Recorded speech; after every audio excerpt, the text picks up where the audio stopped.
Olá a todas e a todos, é um prazer revê-los de novo no canal da Escola Superior do Ministério Público do Estado de São Paulo, nesse evento que já tem sido um sucesso. Vamos agora para a nossa última mesa de debates e não poderíamos encerrar de melhor maneira trazendo duas referências do processo penal aqui no Brasil, os professores Gustavo Badaró, Henrique Badaró, advogado e professor titular de Direito Penal, de Processo Penal da USP, o professor Marcos Alexandre Coelho Zilli, desembargador e professor também da USP, em nome do diretor da nossa escola, Paulo Sérgio de Oliveira Costa, agradeço a presença e a disposição dos dois em contribuir para esse debate, e a presença dos senhores abrilhanta demais o nosso evento.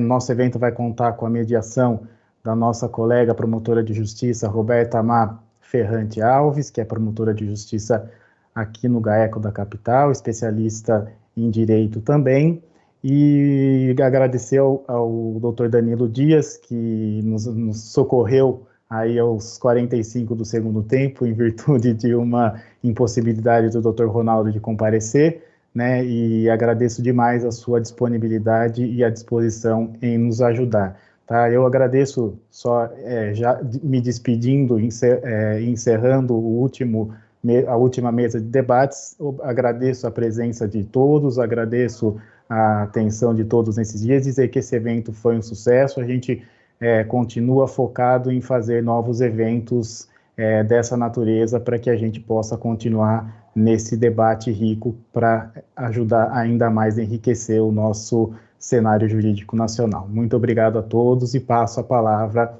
ao doutor Danilo Dias. Muito obrigado, doutor Fumac. Boa tarde a todas e a todos. Espero que estejam todos bem e aproveitando esse evento excelente, organizado pela Escola Superior do Ministério Público de São Paulo e pela Procuradoria da República em São Paulo, a quem gostaria de agradecer pelo convite de presidir a mesa, essa ilustrada mesa.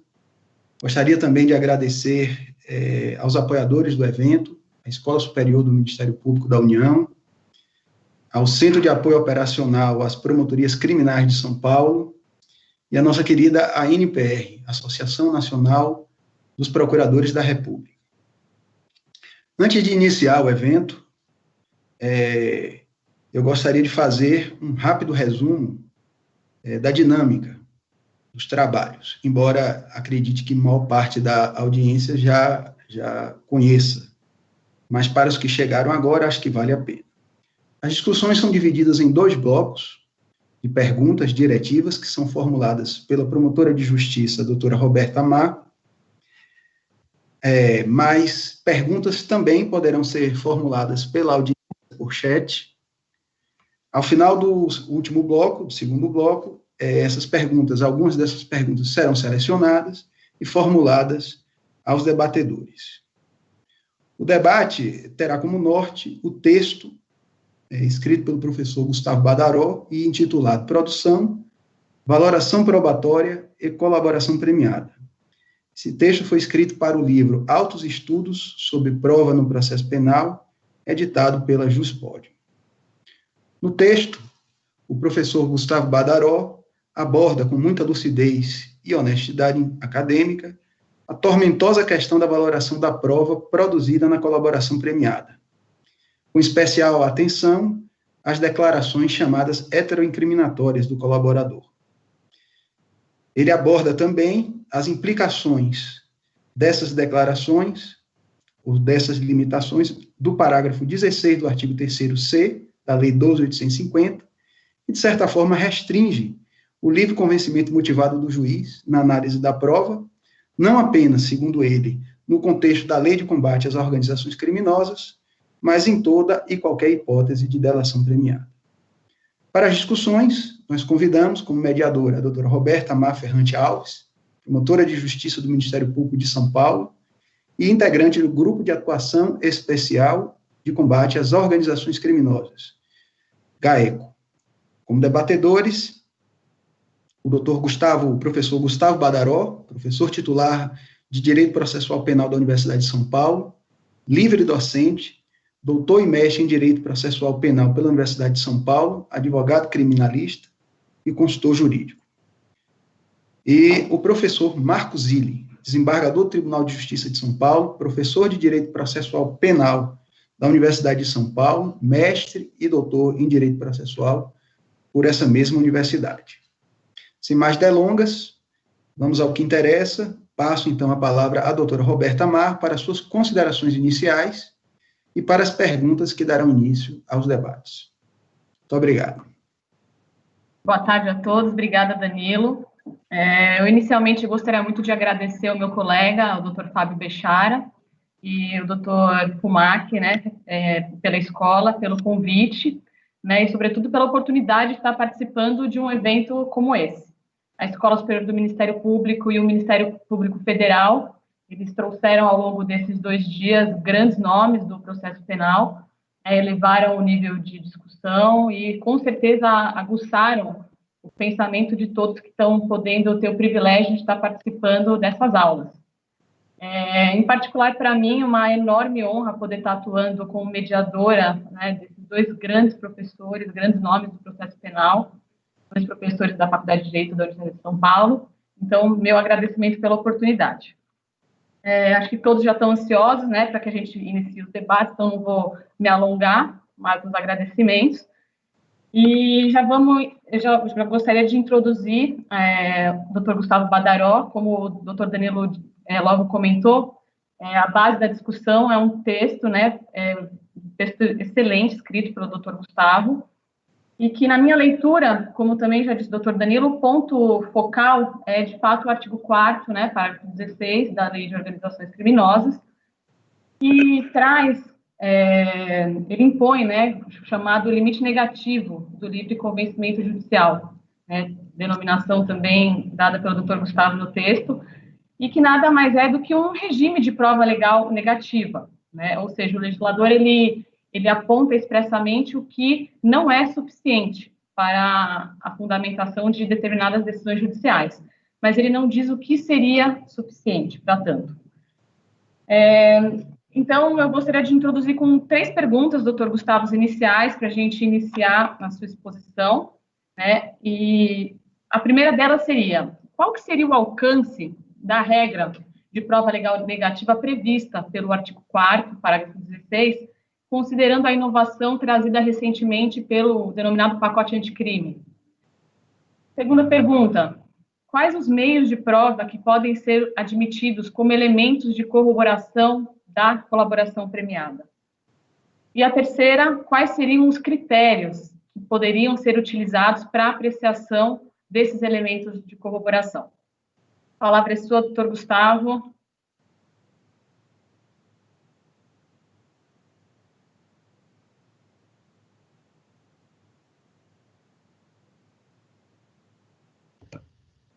Agora sim.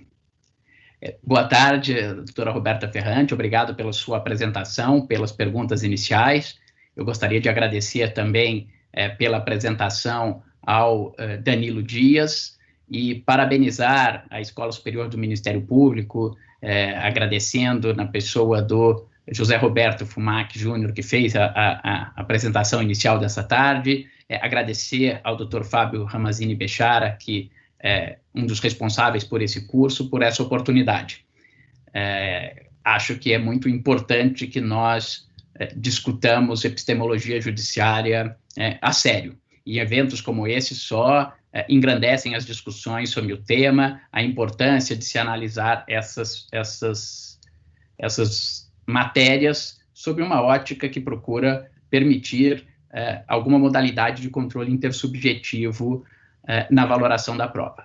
Também fico muito feliz que hoje pela manhã, imagino que todos tenham assistido, eu assisti às palestras do professor Jorge Ferrer Beltrán e do Vitor de Paula Ramos. Isso também me alivia de um momento de uma exposição inicial, para pelo menos, não daria tempo de justificar, mas expor as minhas premissas, e concordo com praticamente tudo o que foi dito sobre a necessidade de uma valoração racional, sobre o livre convencimento não fechar o problema de valoração, mas abrir o problema da valoração. não cabe ao legislador definir como se valora, essa é uma tarefa da epistemologia, nós temos que buscar na epistemologia regras de valoração, trabalhar com uma probabilidade indutiva não matemática, buscar métodos de análise de argumento para a valoração, necessidade de corroboração e resistência a hipóteses contrárias, tudo o que foi dito pela manhã. E a necessidade de que nós tenhamos um estándar de prova definido.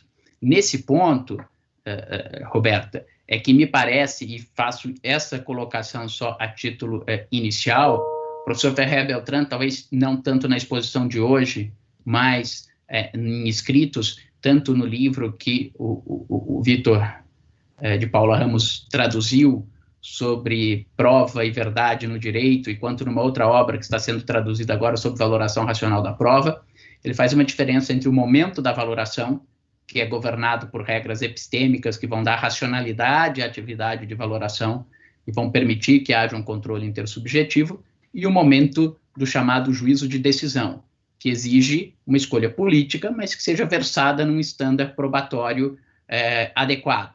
Fiz uma crítica, todos viram a vagueza do estándar além da dúvida razoável.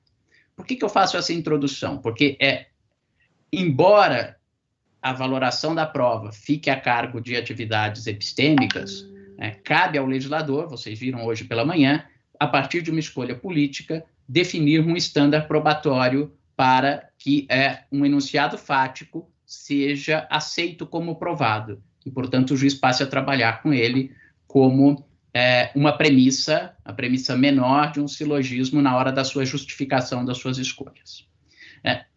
Como funciona esta situação? Nós já tivemos mecanismos em que a valoração da prova não era livre, ao contrário, ela era pré-determinada, num primeiro momento por regras doutrinárias e depois pela lei, chamado período da prova tarifada, ou da prova taxada, ou da prova legal.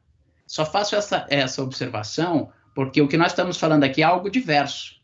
Nesse modelo, o legislador, ou a doutrina, e depois a jurisprudência, eles pré-estabeleciam o que era necessário para que um fato fosse considerado provado. Era uma forma diferente, sem uma liberdade de valoração, mas de estabelecer um estándar probatório.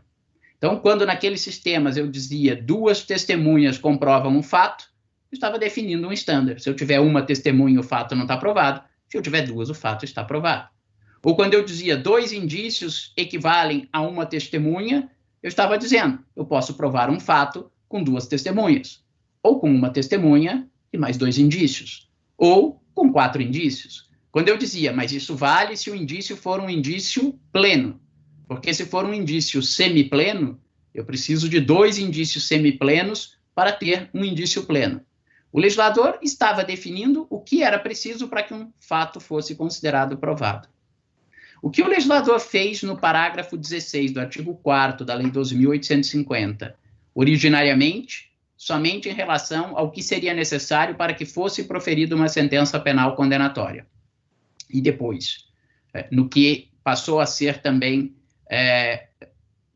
insuficiente para o recebimento da denúncia ou para a decretação de medidas cautelares, com a mudança e com a transformação do dispositivo em 3 incisos pela Lei 13.964 de 2019, chamado pacote anticrime, foi estabelecer um sistema de prova legal negativa. Vejam que o legislador não está dizendo mais o que eu preciso para que um fato seja considerado provado. E, portanto, entre aspas, verdadeiro, tido como verdadeiro. Ele não está dizendo 2 testemunhas provam um fato. É um sistema de prova legal negativa porque ele estabelece o que é insuficiente para que um fato seja considerado provado. Então, ele está dizendo, se você só tiver colaboração premiada e as palavras do colaborador, isto é insuficiente para que esse fato seja considerado provado.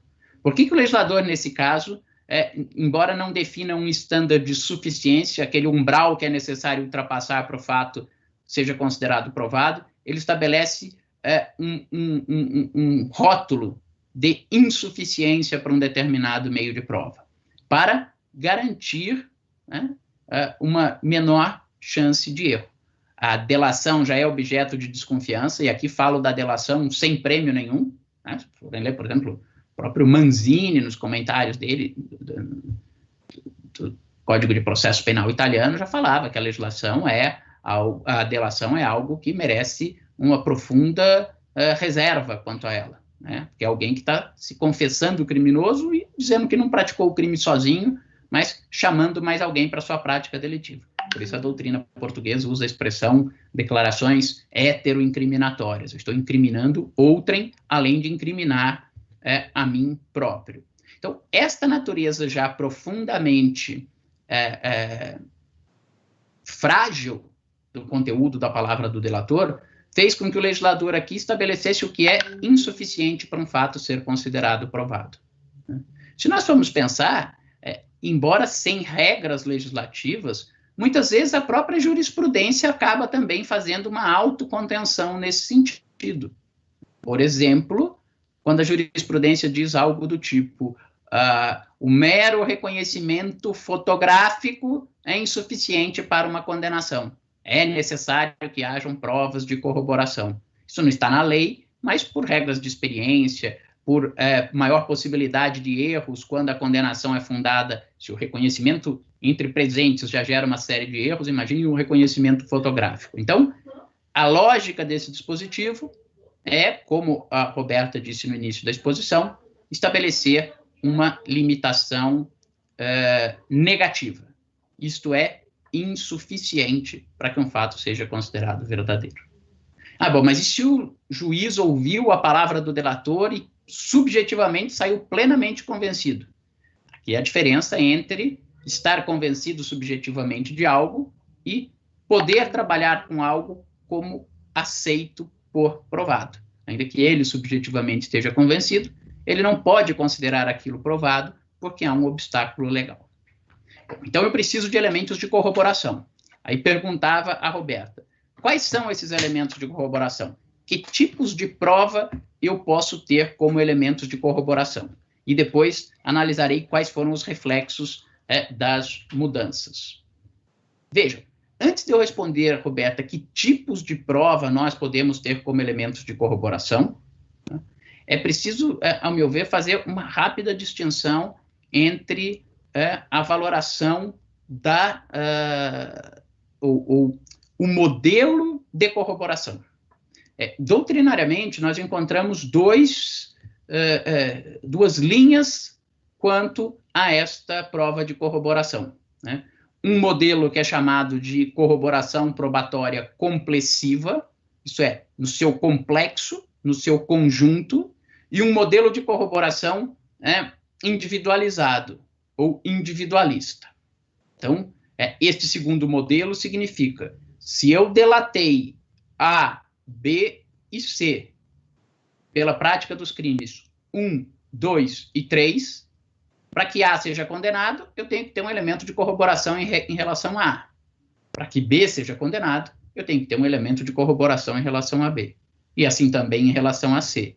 E por quais crimes eles serão condenados? Para condenar pelo crime 1, um elemento de corroboração do crime 1. Do crime 2, um elemento de corroboração do crime 2. Para o crime 3, um elemento de corroboração para o crime 3. Então, isto traz como consequência a possibilidade de eu condenar alguns dos delatados, os que eu tenho prova de corroboração contra eles, e não condenar outros. Ou condenar o delatado ou os delatados por alguns crimes pelos quais eles foram delatados e não os condenar com relação a outros. Fica fácil perceber que quem defende o outro modelo, o modelo de uma valoração da corroboração complexiva ou no seu conjunto, vai entender que desde que a palavra do colaborador encontre corroboração em alguns elementos, eu estarei dando credibilidade àquele colaborador. E mesmo que esse elemento de corroboração seja apenas do réu B, pelo crime 3, isso iria me permitir condenar o réu A, o réu B e o réu C pelos crimes 1, 2 e 3. Esta segunda corrente, além de me parecer extremamente perigosa, porque ela permite com que, desde que um delator saiba de um crime ou saiba algo de uma pessoa, que ele possa arrastar, tendo elementos de corroboração só contra esta uma pessoa ou contra um crime, que ele possa arrastar para uma condenação penal quem ele quiser, para o fato que ele quiser. Mas, além disso, que seria só uma preocupação por um perigo, me parece que também envolve um equívoco na valoração das declarações do colaborador. As declarações do colaborador, e aqui pensando numa declaração de qualquer fonte pessoal de prova, testemunhas, vítimas, colaboradores, que, ao meu ver, são uma figura sui generis, ou o próprio acusado, na parte em que se considera possível valorar o seu interrogatório, inicialmente, essa valoração leva em conta dois elementos, né? Quem diz e o que ela disse. Um aspecto subjetivo, sobre as qualidades da pessoa, e um aspecto objetivo, sobre o conteúdo do que essa pessoa disse. Um trabalho do Héctor Idossi sobre o livre convencimento e a prova testemunhal, em que ele diz: eu valoro não só a fides, como o dictum. A fides, a fé que aquela pessoa tem. Né? Os antigos falavam, testemunhos de tais categorias, por exemplo, preconceituosamente, o testemunho de uma prostituta é indigno de fé, porque uma mulher que vende o próprio corpo por dinheiro, o que ela não aceitaria fazer para mentir sobre uma determinada questão? Veja, não estou analisando o que ela disse, eu estou analisando a credibilidade ou falta de credibilidade desta pessoa. Outra coisa é a análise do conteúdo do que foi dito. Ou seja, e veja que eu estou analisando aqui só o conteúdo da testemunha, e, portanto, o peso que aquilo tem, claro que vai passar por uma análise, num segundo momento, holística, junto com os demais elementos de prova. Mas, num primeiro momento, eu vou analisar se aquele conteúdo, se ele é verossímil, se há coerência interna naquele conteúdo, o que foi dito pela testemunha. E na delação, falando genericamente como sinônimos entre delação e colaboração, eu vou analisar não só quem é o colaborador e também o que disse o colaborador, como eu vou exigir elementos de corroboração. Destes três aspectos, primeiro, quem é o colaborador? Um sistema que admita a colaboração premiada, é claro que o meu argumento de retirada de reforço da palavra do colaborador não pode ser por si só. Ele é um colaborador. Eu não acredito em colaboradores.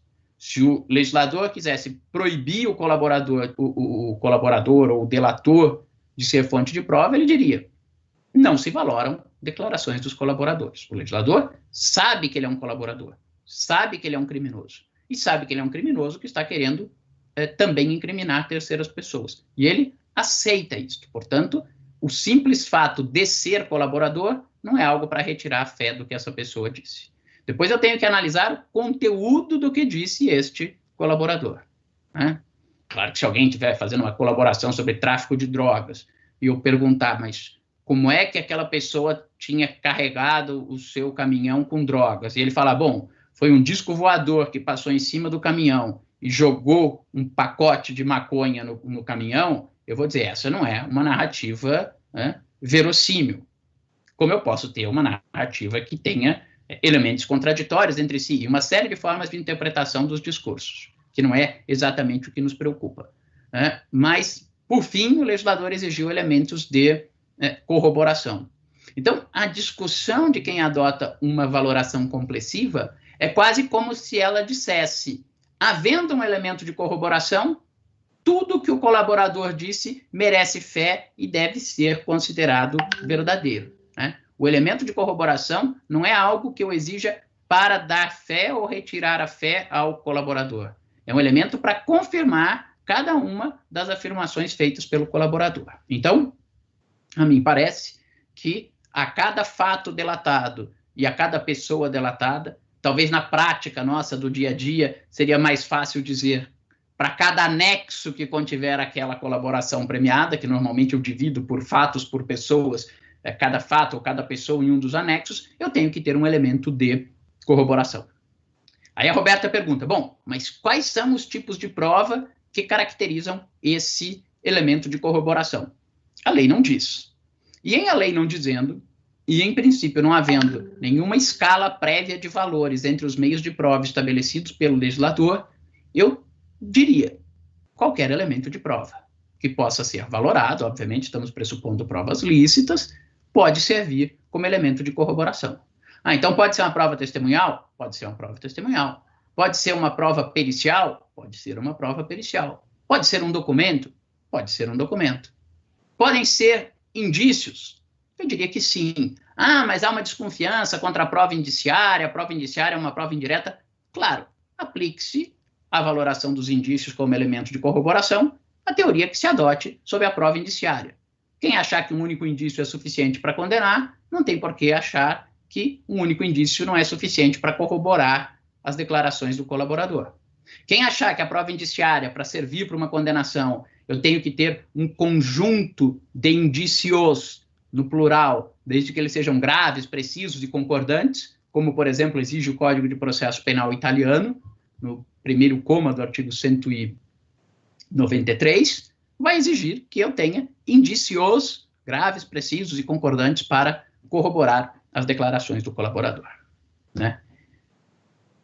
Destaco dois elementos: documentos e se uma delação pode servir para corroborar outra delação.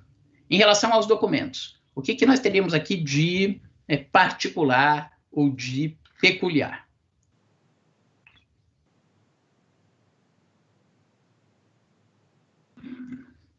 O Supremo Tribunal Federal, no julgamento da ação penal 1003, ele considerou o seguinte, que já que eu tenho que ter elementos de corroboração, ou seja, não basta a palavra do colaborador, eu tenho que ter outros elementos extrínsecos à palavra do colaborador, que os documentos têm que ser documentos provenientes de uma fonte diversa do colaborador. Então, o colaborador fazia depósitos em conta corrente do funcionário público que ele corrompia. A palavra dele é um elemento, e os documentos escritos comprobatórios das TEDs que ele fazia são elementos de corroboração. Não é um documento feito por ele, colaborador, é um documento fornecido pelo banco. Mas a consequência que se extrai dessa posição do Supremo é que os elementos que tenham uma fonte homóloga, o mesmo colaborador, não seriam como prova de corroboração. E aqui eu diria que sim e que não. Acho que a posição do Supremo Tribunal Federal é certa, mas merece matizes. Ela é certa porque aquele ato de uma mera declaração de vontade a posteriori do colaborador é a mesma coisa que a palavra do colaborador. Então, alguém que fala, vou ser colaborador. Que bom. Quais elementos que você tem de corroboração? Eu, como advogado dele, pergunto. Falo, nada, não tenho nada. Pô, mas você não tem nada? Não tem um vídeo? Não tem conversa de WhatsApp? Não. Você não tem um recibo bancário? Também não. Troca de e-mails? Não. Uma fotografia com a pessoa? Não tem. Aí ele vira para mim e fala, já sei. Eu vou sentar e vou escrever meu diário.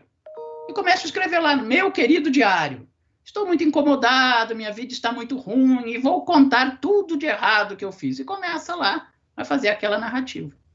É claro que isto é um documento, porque retrata ou reproduz um fato, mas ele é um documento constituído a posteriori, com a finalidade de documentar fatos já passados.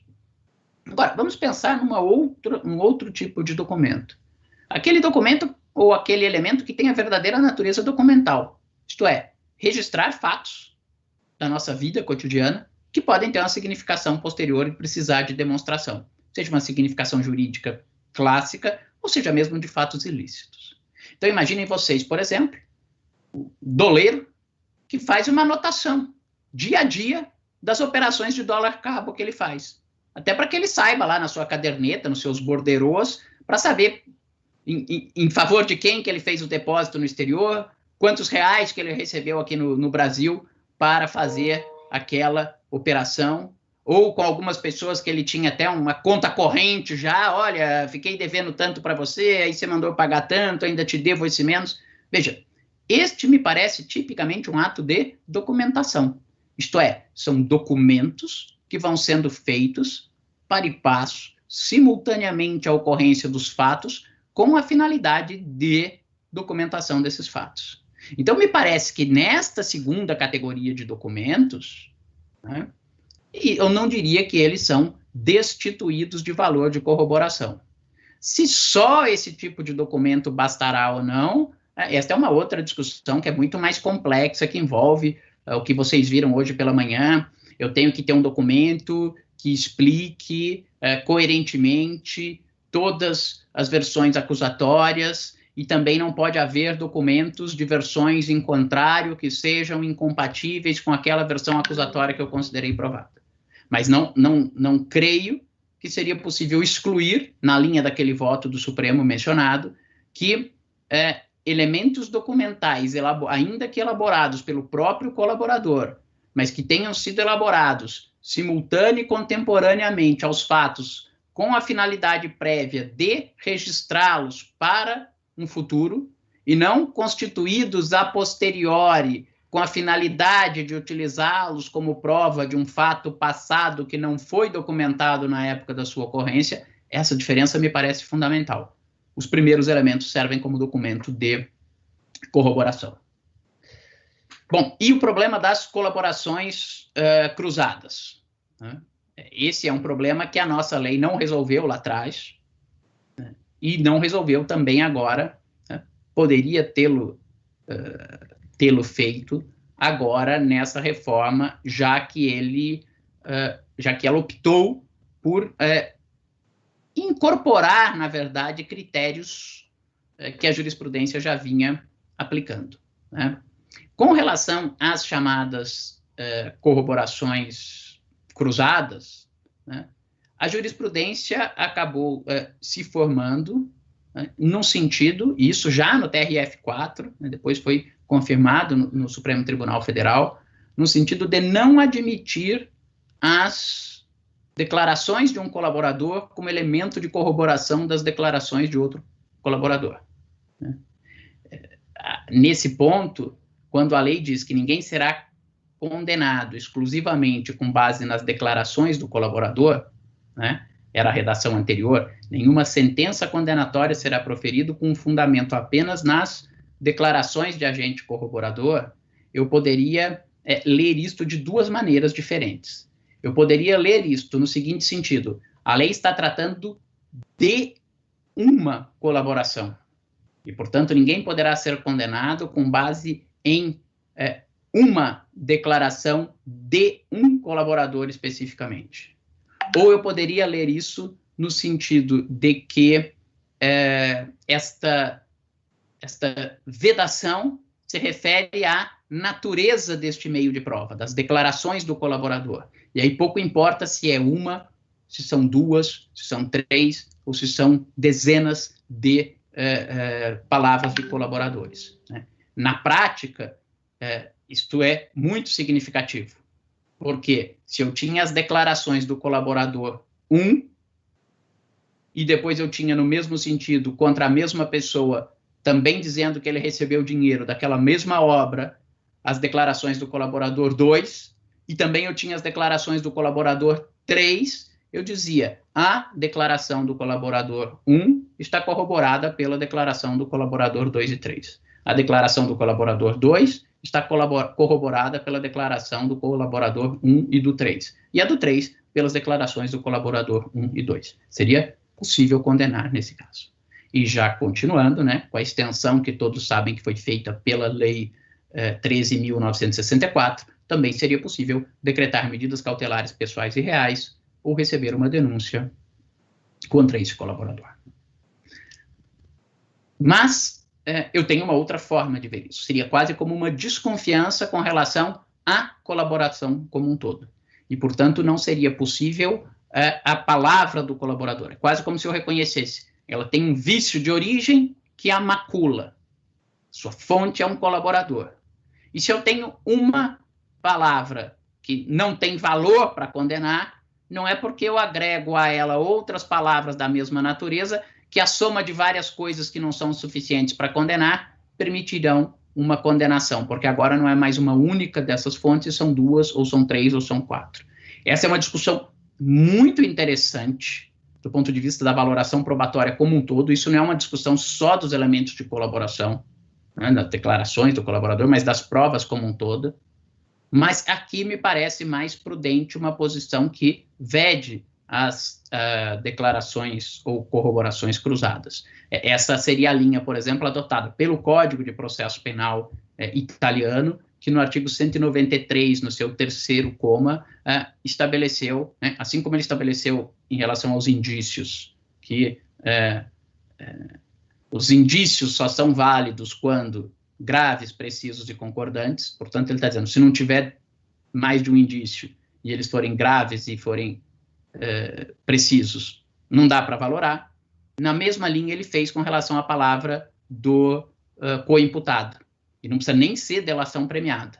O terceiro coma diz que as declarações do coimputado pelo mesmo crime só são valoradas à luz dos outros elementos de prova que confirmem a sua atendibilidade. Veja que aqui, e no começo, era uma redação muito diferente da nossa, porque a nossa vinculava no parágrafo 16 o desvalor das palavras do colaborador à sentença.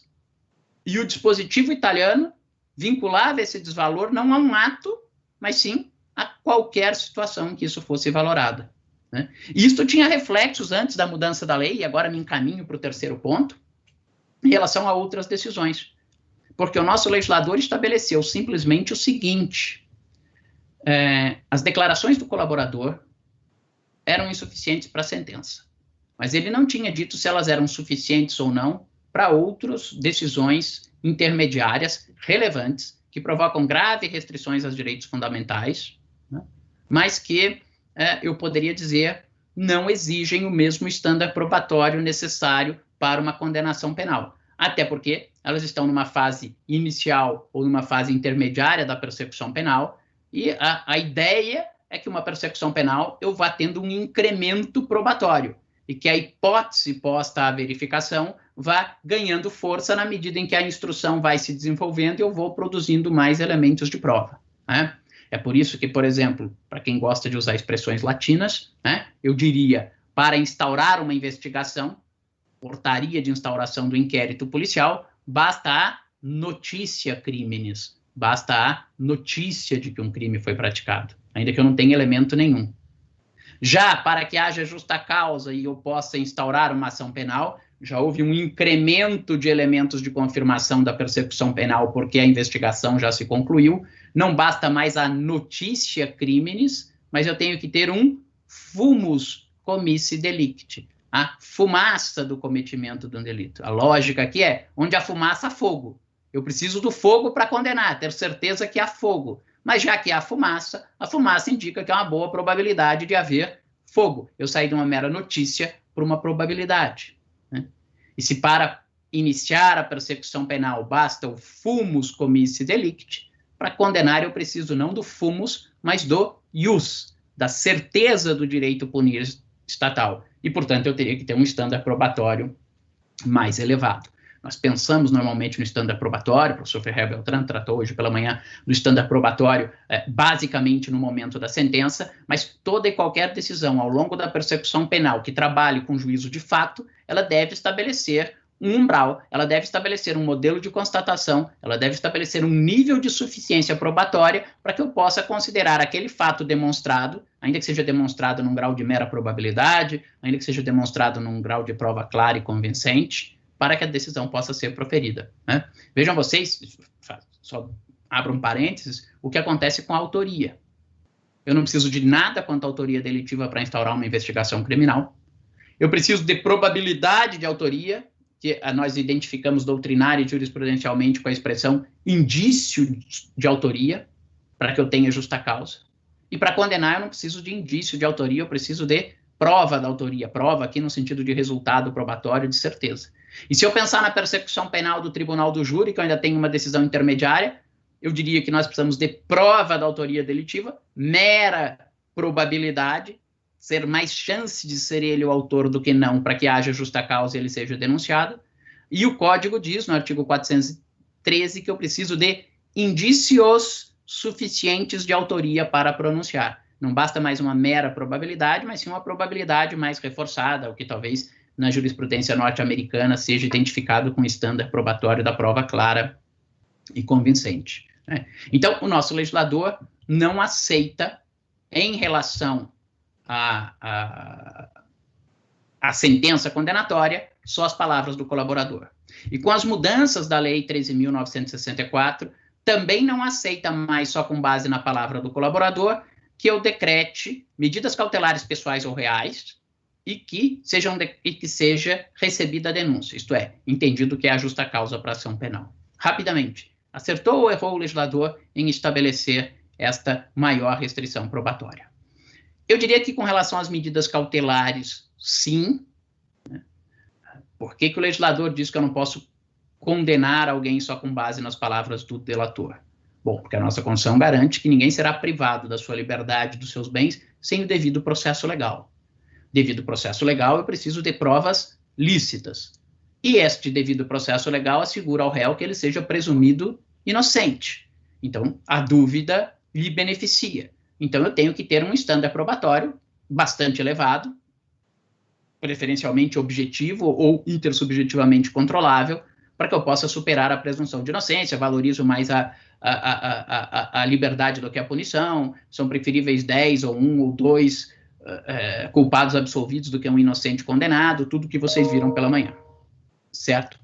Mas, aqui, se eu dissesse, não, mas as medidas cautelares, elas trabalham com estándar rebaixado, até porque elas não são baseadas numa cognição profunda, e sim numa cognição sumária, e com isto, eu não preciso exigir o mesmo estándar, há um perigo muito grande de um truque do ilusionista, de um estelionato de etiquetas. Porque, às vezes, quando se tem aula de processo penal e se vai falar do inquérito policial, se diz assim, o inquérito policial é um mero procedimento administrativo não contraditório. Esse mero até é pejorativo. Com esse mero procedimento, eu decreto a prisão preventiva de alguém e eu sequestro ou arresto todos os bens dessa pessoa. E no limiar da persecução penal, eu consigo já o mesmo efeito prático que aquele que a nossa Constituição assegura que só será produzido ao final, depois do devido processo legal. Então, em termos práticos e de grau de restrição de direitos fundamentais, as medidas cautelares pessoais e reais são aptas a ter este grau equivalente ao da sentença final. Então, me parece aqui que, menos por uma justificação lógica, porque o nível probatório realmente é mais baixo, mas por uma justificação axiológica do valor que eu quero tutelar, é correta esta medida.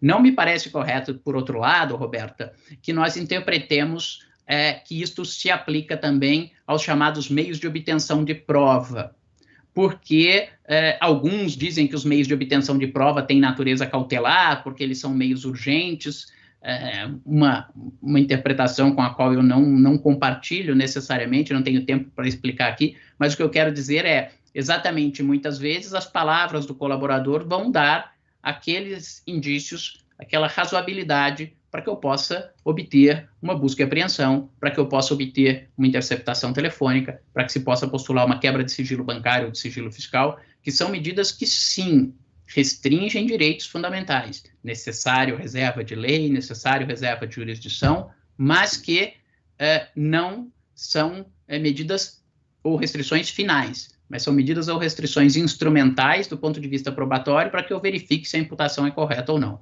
Não estou dizendo que, com base numa única palavra de um colaborador, eu já vou sair quebrando o sigilo de todo mundo, não é isso. Mas, em tese, me parece que essa restrição não vale para as medidas que sejam medidas cautelares instrumentais, cautelares de meio, e não cautelares de fim, como são o ataque ao patrimônio ou o ataque à liberdade. Em relação à justa causa, e me encaminho para o fim, não sei quanto tempo eu ainda tenho, mas acho que em 2 minutos eu acabo, espero estar dentro do meu tempo. Em relação ao recebimento da denúncia, e se a palavra do colaborador seria suficiente ou não para caracterizar dentro da justa causa o chamado indício de autoria, ou que haja uma probabilidade, mais chance de que sim do que não, concordo com o professor Ferrer Beltrano, é uma probabilidade matemática, é uma probabilidade de proposições indutivas, não matemática, nos modos defendidos por Jonathan Cohen. e ainda assim, ainda que eu não tenha números, se eu disser que uma hipótese está mais corroborada que a outra, é racional que eu escolha a hipótese mais corroborada. E aqui, se a hipótese mais corroborada foi ele o autor do delito, do que a hipótese não foi ele o autor do delito, ou do que a hipótese o autor do delito foi terceira pessoa, é racional dizer que eu tenho justa causa para ação penal e que a persecução irá prosseguir. Dito isso, e como a justa causa exige um estándar probatório rebaixado, num certo sentido poderia parecer equivocada a posição do legislador em vedar o início da persecução penal sem que haja justa causa. Aqui também eu faço uma distinção, talvez uma sintonia fina da regra do legislador. Normalmente, quando nós pensamos em justa causa, nós temos apenas um olhar retrospectivo sobre a justa causa. Isto é, eu vou olhar para trás, eu vou verificar no que já foi produzido até então pelo inquérito policial, pelo PIC, por qualquer outra forma de investigação preliminar, e vou verificar. Já se obteve indício de autoria, já há elementos que me permitem, numa valoração racional, concluir que é mais provável que essa pessoa seja o autor do crime do que o oposto? Sim, tenho justa causa, irei oferecer a denúncia. Mas por que eu exijo justa causa? Porque o processo penal tem em si uma carga infamante, porque o simples estar sendo processado já implica severos ônus às pessoas. Antigamente se dizia que isso era um ônus moral, que nem sempre era, né? Peça uma certidão de antecedentes criminais e vá buscar um emprego com a certidão que diz que você só está sendo processado. Mas hoje, em épocas de compliance, para qualquer pessoa que trabalha no mercado financeiro, se ela tiver uma denúncia recebida contra ela por lavagem de dinheiro, por falsidade ideológica, por crime contra o sistema financeiro nacional, você simplesmente trava totalmente qualquer operação daquela pessoa. Então, justamente porque o simples estar sendo processado já é dramático e prejudicial ao imputado, é que eu exijo a justa causa. Mas é hora também de nós começarmos a olhar para a justa causa não apenas pelo espelho retrovisor, mas olhar para a justa causa também pelo para-brisa, olhar para frente. E não só fazer um juízo retrospectivo, mas fazermos também um juízo prognóstico. O que há possibilidade de se obter ao longo da instrução que permita incrementar esta justa causa e sair de um mero nível de suficiência probatória de probabilidade e chegar naquele nível de suficiência probatória, além da dúvida razoável ou de uma forma mais elaborada, como hoje de manhã foi visto. Por que isso? Porque nós também estamos cansados de ver hipóteses em que a denúncia é oferecida, que tudo que se podia investigar até aquele momento já foi investigado, né? Eu tenho lá um crime de erro médico e eu já obtive cópia de todo o processo administrativo do CRM, logo depois do fato já foram apreendidos todos os prontuários, já houve um exame de toda essa prova, a vítima ou o cadáver, no caso de homicídio, já foi submetida a um exame pericial e tudo, a testemunha, a enfermeira, o anestesista, tudo que poderia ter sido produzido de prova já foi produzido. Não há mais nada novo, não há mais nenhuma fonte de nova inexplorada a ser explorada. E naquele momento eu digo, há probabilidade de autoria. E, portanto, eu vou dizer neste momento não vigora o indúbio pro réu e sim o indúbio pro societate, que eu não concordo, não é um problema de quem a dúvida beneficia, é um problema que o estándar probatório é rebaixado, que é algo que vem antes da dúvida, mas de qualquer forma eu vou dizer, denuncio essa pessoa, recebo a denúncia contra essa pessoa, para quê? Para nada, a não ser estigmatizá-la. Para que ela seja submetida a uma instrução com desperdício de atividade processual, com desperdício de atividade do Ministério Público, da Defesa, com sacrifício para essa pessoa, para ao final o juiz falar, a instrução não agregou nada, havia mera probabilidade, a denúncia foi recebida, aqui fico só na mera probabilidade e absolvo. Ou na colaboração premiada, o que é frequente. Eu tenho a palavra do colaborador, ele faz lá 40 anexos, 10 crimes e 30 pessoas, e aí, é claro, eu tenho a notícia de um crime. O que eu faço? Instauro um inquérito para apurar cada anexo, instauro um inquérito para apurar, às vezes, porque um tem foro por prerrogativa de função, outro não tem, cada uma daquelas pessoas. Algumas daquelas pessoas, o colaborador é ouvido, o colaborador fornece elementos de corroboração, o colaborador diz, eu não tenho elementos de corroboração, mas se você ouvir a testemunha fulano de tal, ela vai confirmar isso que eu digo. E essas investigações prosseguem, algumas com bastante êxito, seja por ajuda do próprio colaborador, que fornece os elementos de corroboração. Quando ele não fornece os elementos de corroboração, ele indica elementos que poderão levar a novas fontes de prova, e essas fontes de prova se verificam positivamente, e nós também sabemos que há aquelas investigações que progridem para o nada. Ouve-se o colaborador, ele diz, não tenho nenhum elemento de corroboração com essa pessoa, mas eu sei, eu ouvi dizer que ele também estava envolvido. Que testemunhas que tem que você sabe disso? Não tenho nenhuma testemunha. Ou tem a testemunha fulano de tal, que ela vai confirmar. Ouve-se essa testemunha no inquérito e ela não confirma. Que fontes de prova há mais do que essas? E esse inquérito ficou aberto 6 meses, 1 ano e meio, não há mais nada a ser produzido. E aí eu ofereço denúncia contra essa pessoa.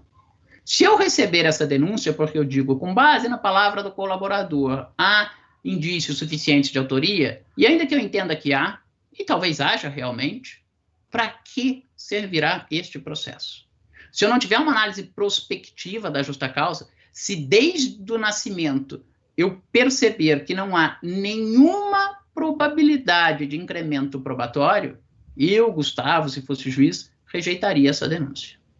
Então, e concluindo, e com isso eu encerro, me parece que nos 2 dispositivos novos, quando o legislador diz que não é possível decretar medidas cautelares pessoais e patrimoniais, e no dispositivo que ele diz que não é possível receber a denúncia, que o legislador disse mais do que queria, ou que é possível fazer, o que seria o reverso da medalha, uma interpretação restritiva. Não posso decretar medidas cautelares pessoais e patrimoniais, isto é, prisões, medidas cautelares alternativas à prisão, sequestro de bens, arresto de bens, especialização e registro da hipoteca legal, mas posso decretar meios de obtenção de prova, mesmo para aqueles que consideram que essas medidas têm natureza cautelar.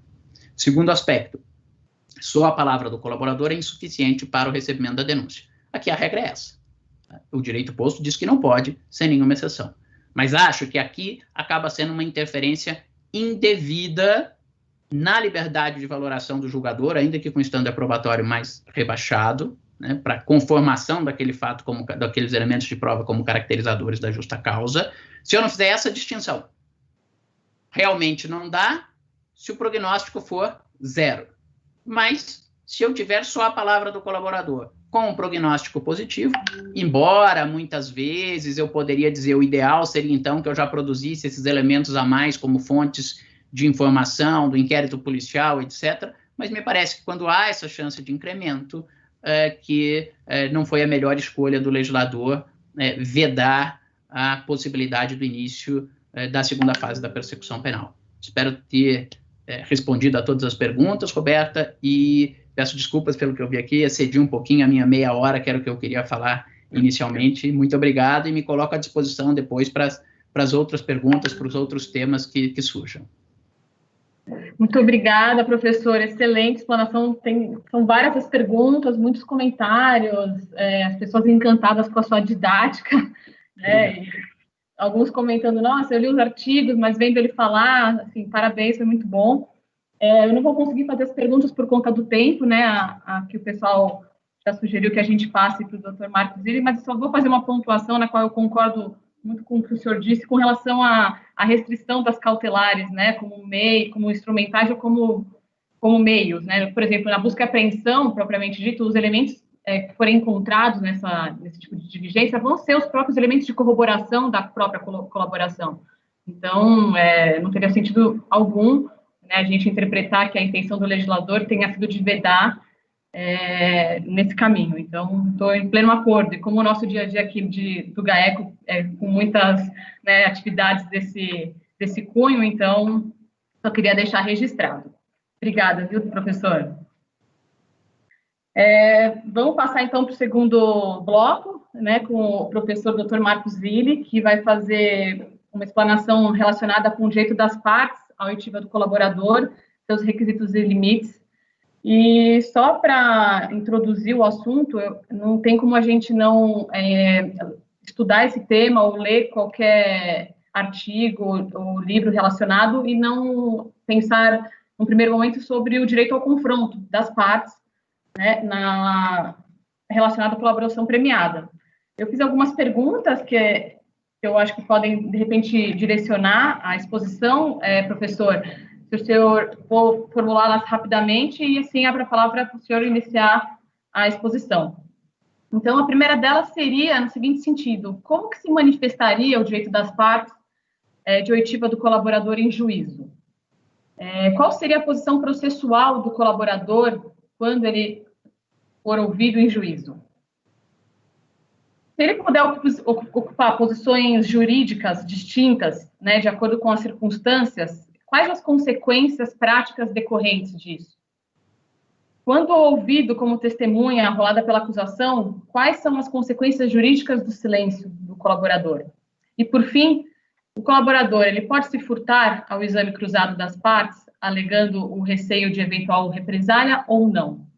A palavra é sua, professor. Bem, muito boa tarde a todos e a todas.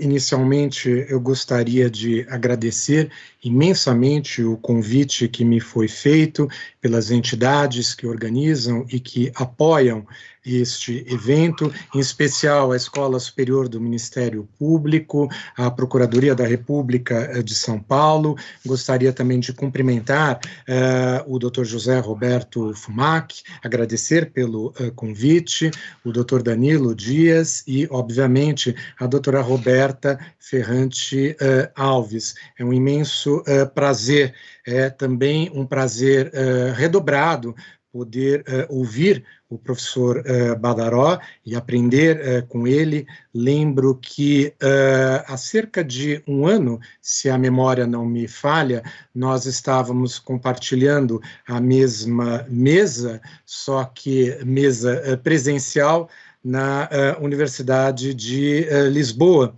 justamente tratando do tema da colaboração premiada em um seminário internacional que foi organizado especialmente para este propósito.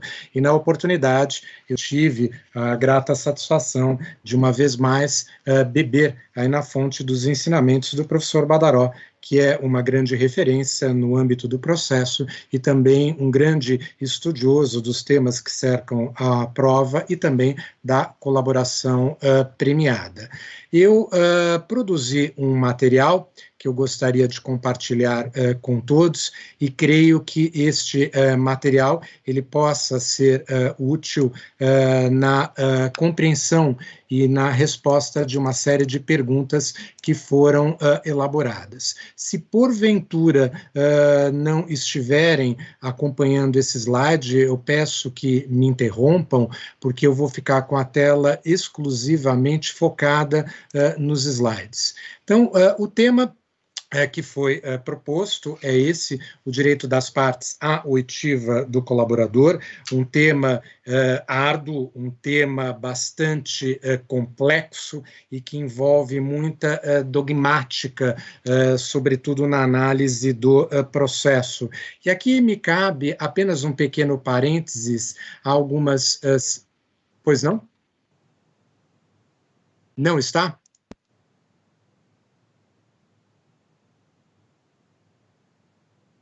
Vou tentar novamente compartilhar, então.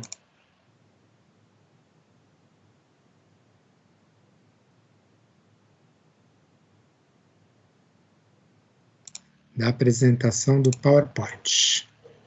Deixa eu fechar novamente.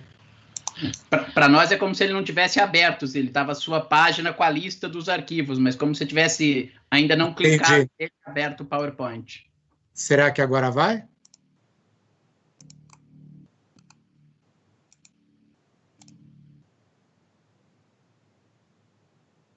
Conseguem ver?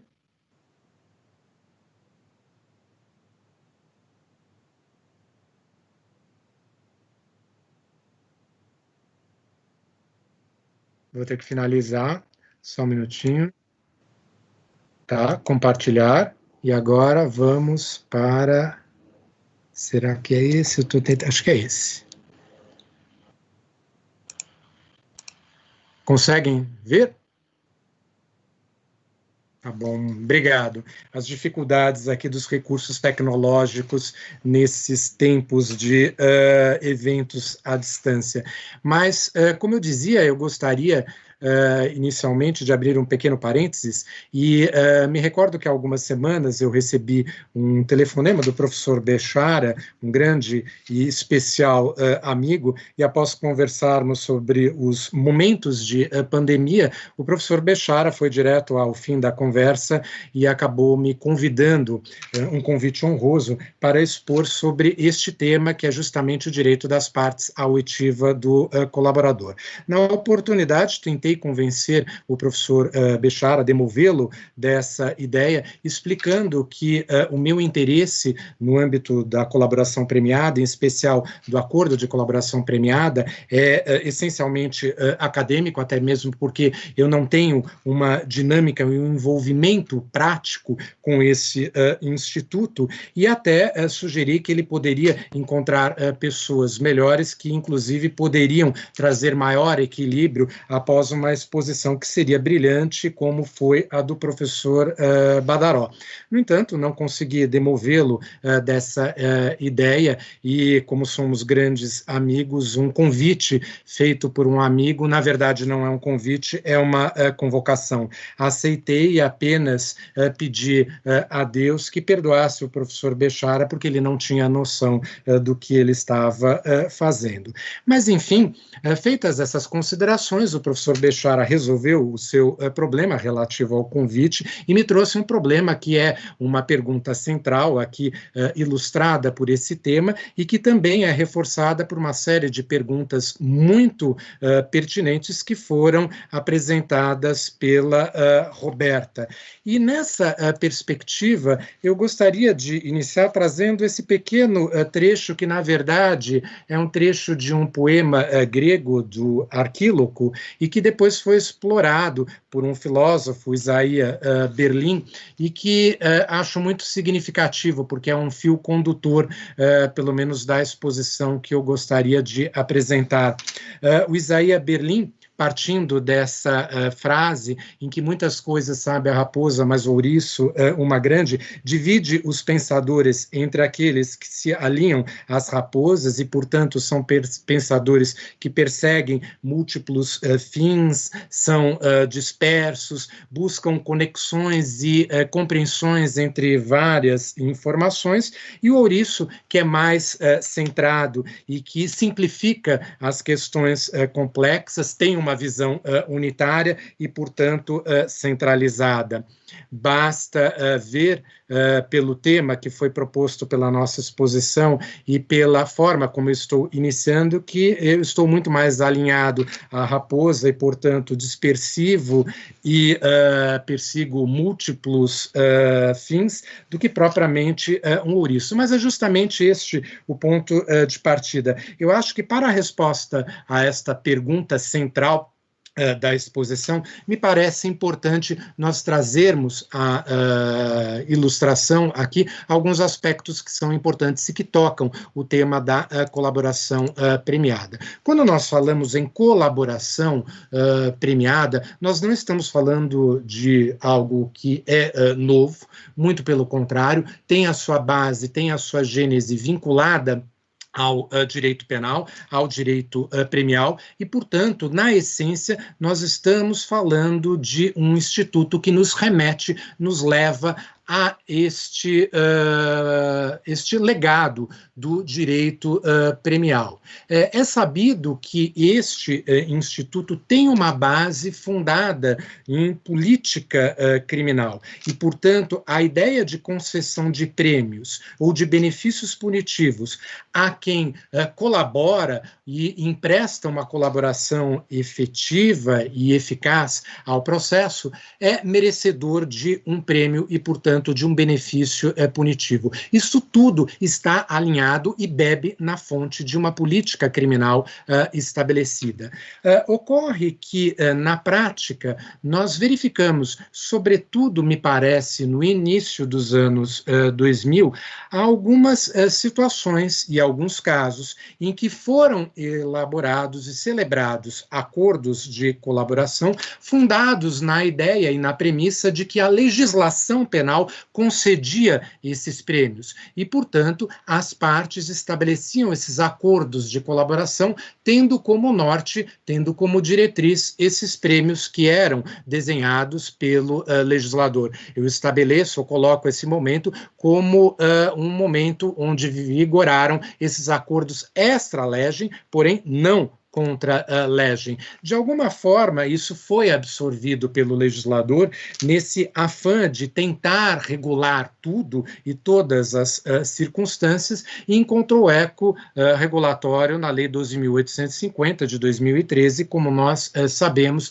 ela estabeleceu uma série de dispositivos que buscaram regular o acordo de colaboração premiada. Isso, sem dúvida nenhuma, trouxe uma segurança jurídica na medida em que buscou estabelecer parâmetros, critérios orientativos nas regulamentações dessas reverberações processuais que aquela colaboração premiada, que encontrava até então eco exclusivo no direito penal, passa a ter consequência e efeito no processo. Nós estamos aqui diante de uma composição entre uma perspectiva de política criminal e como esta política criminal ela encontra meios e instrumentos de ilustração no processo. É certo que o legislador não conseguiu compor todos os espaços e coube, portanto, a prática, pragmática, a inclusão e a expansão dos limites estabelecidos pelo legislador. Aqui nós temos um espaço para grandes considerações e, inclusive, aqui chama a especial atenção a forma como os operadores ampliaram os horizontes daquela colaboração premiada estabelecida em lei e até mesmo como a própria jurisprudência acabou enfrentando determinadas questões que não tinham sido enfrentadas de forma expressa ou mesmo de forma suficientemente clara pelo legislador. Chama aqui especial atenção o papel do Supremo Tribunal Federal, que nessa dinâmica da Operação Lava Jato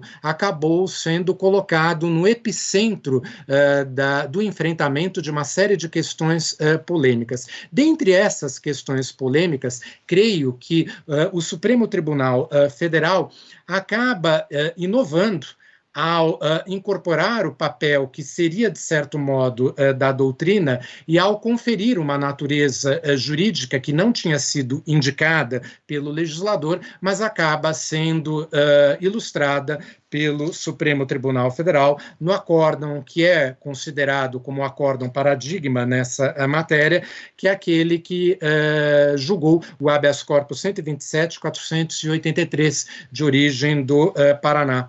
Este acórdão expressamente indica que o acordo de colaboração premiada é um negócio jurídico e, mais do que isso, um negócio jurídico processual. E, inclusive, invoca como razão de decidir toda aquela teorização dos negócios jurídicos, muito bem desenvolvida pelo professor Junqueira Azevedo e também pelo professor Marco Antônio Bernardes de Mello. É certo que esse fenômeno da prática, a fenomenologia, acaba inspirando o legislador e na reforma operada na Lei 12.850 pela Lei 13.964 de 2019, o legislador expressamente bebe na fonte inspiradora ou criativa da jurisprudência do Supremo Tribunal Federal e consolida esta ideia de que o acordo de colaboração premiada é um negócio jurídico processual. E, portanto, creio que este é um bom ponto de partida para que nós possamos responder à pergunta central desta exposição, perdão, e também responder, me perdoem, as perguntas que foram formuladas pela Roberta.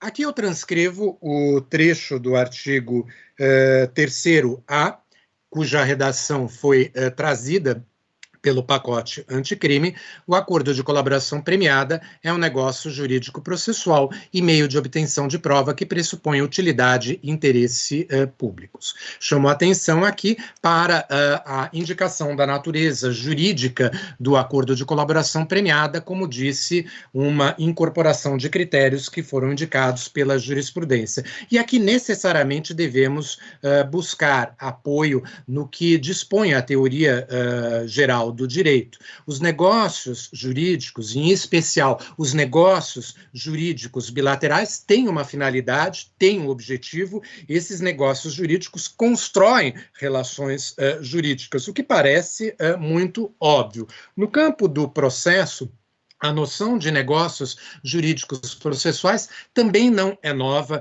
Há vários doutrinadores que se ocupam desta categoria, e a ideia principal é que os negócios jurídicos processuais eles levam à construção de relações jurídicas fundadas nesses negócios, mas que reverberam no campo da relação jurídica processual. E, portanto, tem este efeito, tem esta aplicação. Se nós transpusermos esta ideia para o acordo de colaboração premiada, que segundo a jurisprudência e também a lei é um negócio jurídico, o acordo de colaboração premiada tem, portanto, esta finalidade, que é a de construir uma relação jurídica que eu denomino aqui de uma relação jurídica colaborativa.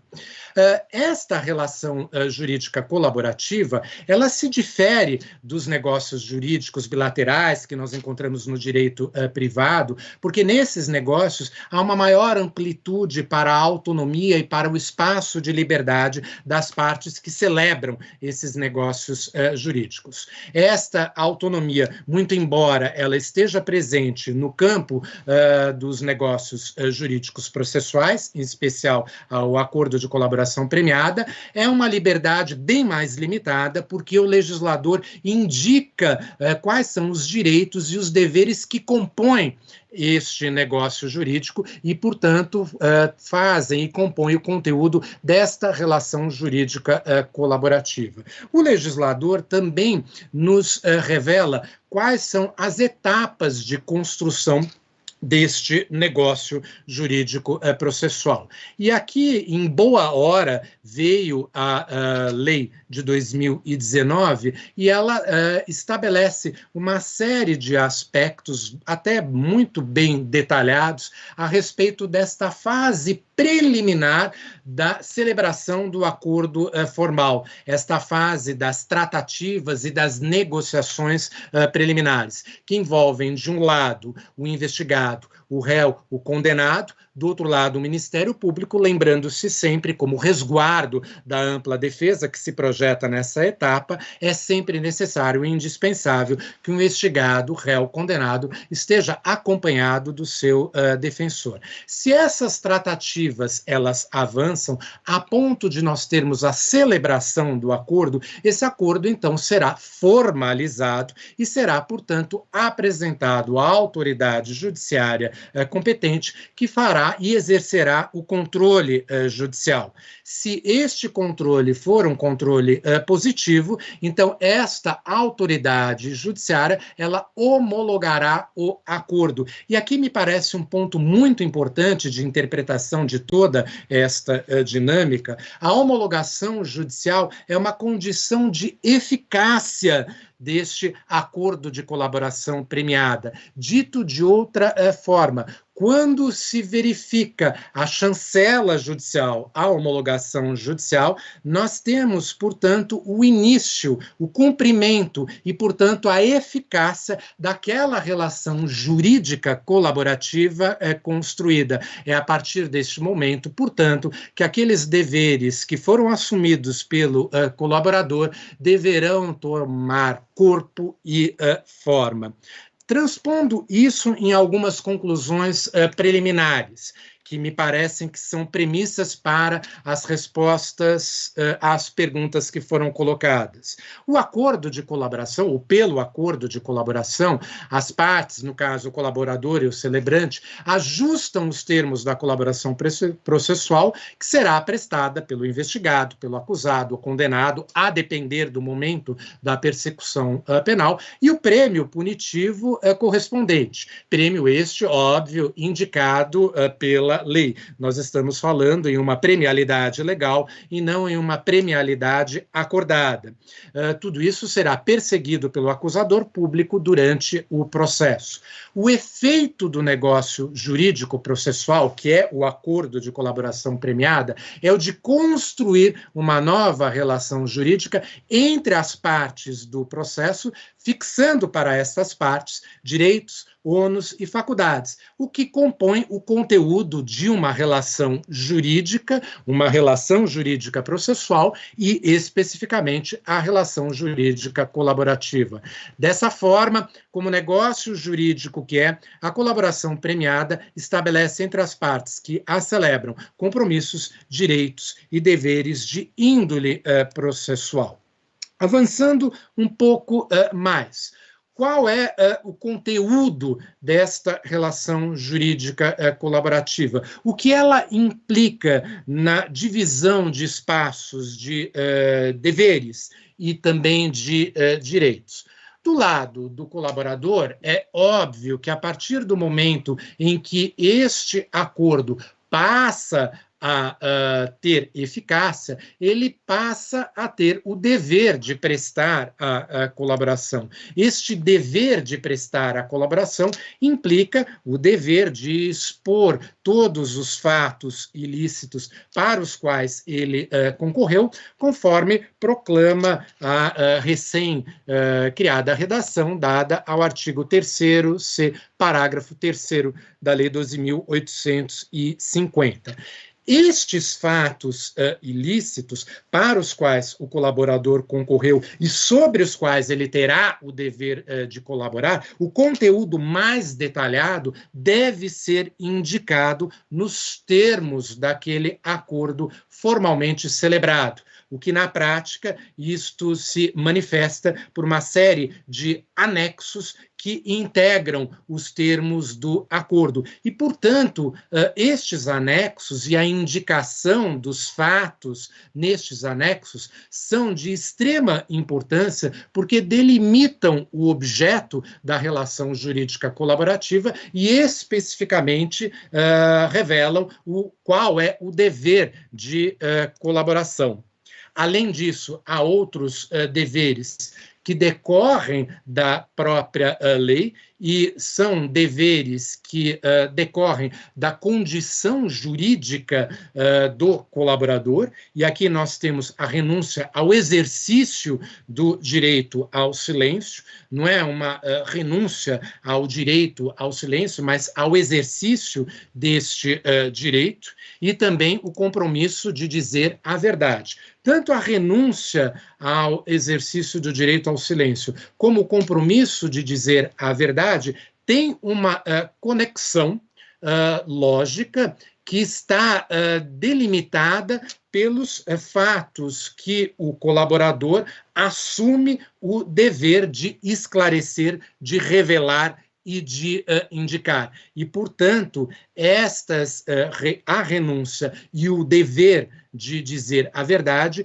possuem uma conexão intrínseca com o objeto da colaboração e, portanto, com o próprio dever de prestar a colaboração. Nós estamos aqui nos apoiando no que dispõe o artigo 4º, parágrafo 14 da lei. E, além disso, apenas para pontuar, há um outro aspecto inovador trazido pela lei de 2019, que revela também um pouco de uma preocupação de política criminal, e aqui a ligação muito clara com os objetivos do próprio direito penal. A pessoa que assume o dever de colaborar, ela também assume o dever de cessar o seu envolvimento na organização criminosa, cujos fatos ela irá descortinar. Por parte do Ministério Público, nós temos o direito aí de ver cumprido os termos de colaboração e, portanto, isso se projeta no direito de cobrar este dever de prestar a colaboração que foi assumida pelo colaborador. Sob uma outra ótica, a relação jurídica colaborativa, nós examinamos até este momento quais foram aqueles deveres assumidos pelo colaborador e deveres que são postos pela lei pela condição jurídica de colaborador. Agora nós vamos analisar quais são os direitos que esta relação jurídica colaborativa implica ao colaborador ou traz ao colaborador. O primeiro é o direito subjetivo a um tratamento premial. Óbvio que esse direito, para ser exigido, ele depende de uma condição, que é a realização da colaboração. Qual colaboração? Aquela colaboração que foi acordada. E, nesse caso, o Ministério Público ele terá o dever de não oferecer a denúncia se esta foi a condição, ou melhor, se este foi o prêmio estabelecido naquele acordo entre as partes. Se não foi este o prêmio, e, portanto, se nós estamos lidando com os outros prêmios estabelecidos em lei e que não dependem propriamente do Ministério Público e não dependem das partes, porque são prêmios que serão ou não reconhecidos pelo juiz. Nós temos aqui um direito subjetivo às posturas processuais, ou seja, o colaborador tem o direito de exigir do Ministério Público, caso este colaborador realize, cumpra todos os deveres que ele assumiu, ele tem o direito de exigir que o Ministério Público realize a sua parte no acordo e persiga aquele prêmio que foi estabelecido nos termos do acordo de colaboração premiada, o que implica dizer, numa relação processual, caso aquele prêmio não seja fixado em sentença final, o Ministério Público teria, então, o dever processual de desafiar aquela sentença como decorrência dessa própria relação jurídica estabelecida entre as partes. Há também outros direitos subjetivos que decorrem da própria lei, porque a lei fixa tratamentos especiais ao colaborador, que são aqueles indicados no artigo 5º, redação que vem da Lei 12.850 em sua forma original, e, portanto, o colaborador, pela simples condição de colaborador, ele tem o direito de exigir esse tratamento especial fixado em lei. E o Ministério Público tem o dever de perseguir e de fazer cumprir esse tratamento especial. Tudo isso que nós colocamos antecipa um pouco das respostas que eu procuro dar sem grandes convicções de certeza, porque faz parte da própria doutrina a incerteza, mas são tentativas de esclarecimento que possam levar a algum tipo de contribuição para dirimirmos algumas dúvidas que parecem que são dúvidas muito práticas e que ocupam o exercício diário daqueles que enfrentam e aplicam o Instituto da Colaboração Premiada.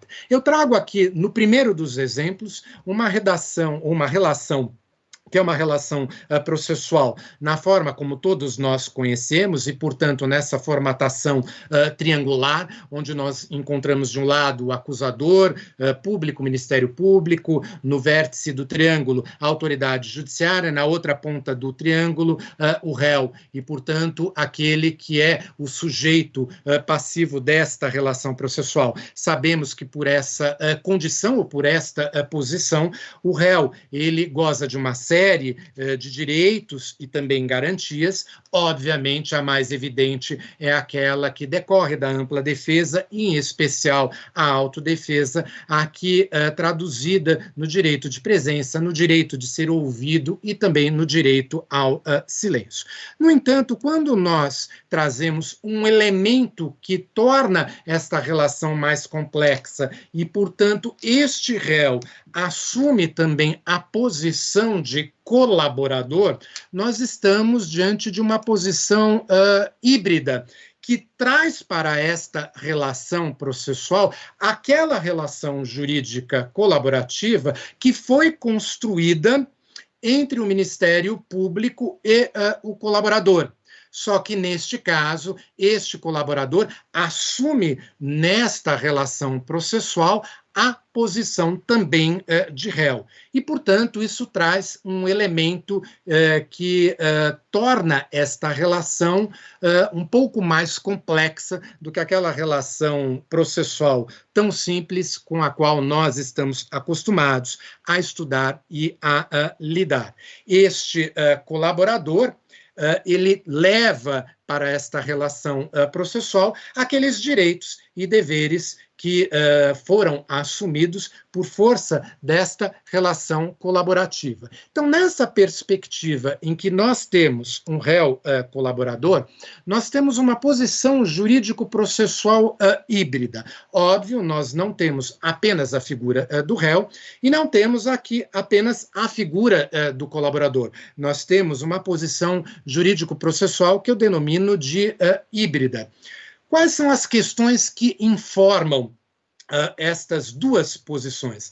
Na perspectiva do réu, nós temos o resguardo da garantia da ampla defesa, que não se esgota na previsão das garantias previstas pela Constituição Federal, mas vai mais além. Nós temos aqui questões que tocam o direito internacional dos direitos humanos e, portanto, nós temos uma fonte convencional que sustenta e que informa a garantia da ampla defesa. Por outro lado, nós temos aqueles deveres e direitos que emanam da relação jurídico-colaborativa, e esta relação jurídico-colaborativa, ela é tratada, ela é regulada no plano infraconstitucional.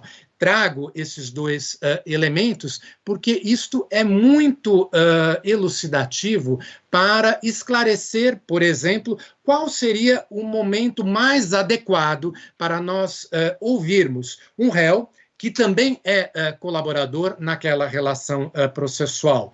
O que nos deve guiar para solucionar o problema de qual é o momento processual adequado para a oitiva deste réu colaborador. Entendo aqui que devem prevalecer, obviamente, as garantias da ampla defesa, porque estão ilustradas por documentos jurídicos de maior grandeza, e aqui invocando aquela lição tão tradicional e de um arcabouço muito forte de positivismo jurídico da pirâmide de Kelsen. Obviamente, o que nós devemos aqui observar são as normas constitucionais e, mais do que as normas constitucionais, as normas convencionais. Então, há de prevalecer aqui o critério informador do resguardo da ampla defesa. Então, creio que o momento processual adequado para a oitiva desse réu colaborador seria, ao final da instrução, o momento reservado para o interrogatório.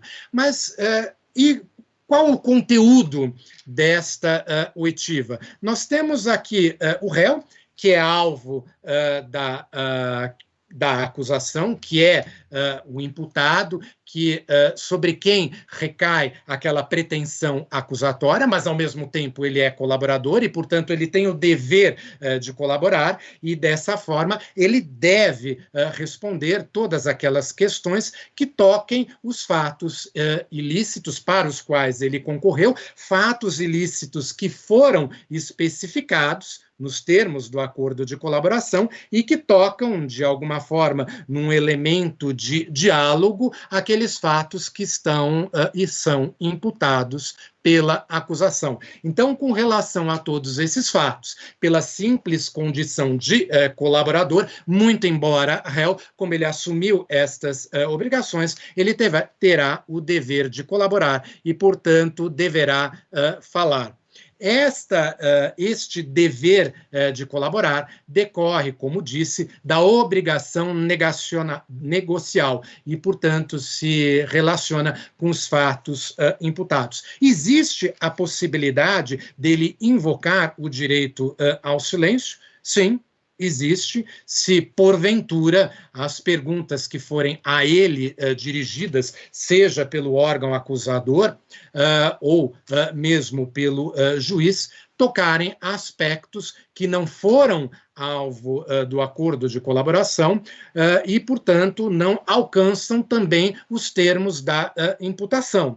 Nesse sentido, resguardadas essas premissas, ele poderá e terá, obviamente, o direito ao silêncio. A segunda hipótese que eu trago é uma relação jurídico-processual um pouco mais complexa, que envolve aqui o fenômeno do litisconsórcio passivo. E, portanto, nós temos vários réus sobre os quais recaem os termos da imputação.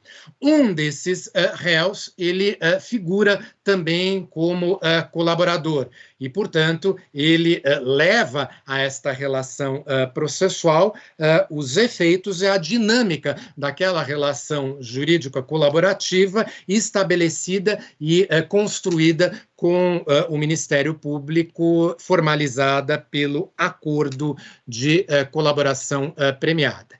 Estes dois réus que assumem esta posição, digamos assim, mais pura, são apenas os acusados nesta relação processual. E, portanto, a eles nós temos o resguardo de todo aquele feixe de garantias que emanam da garantia maior da ampla defesa.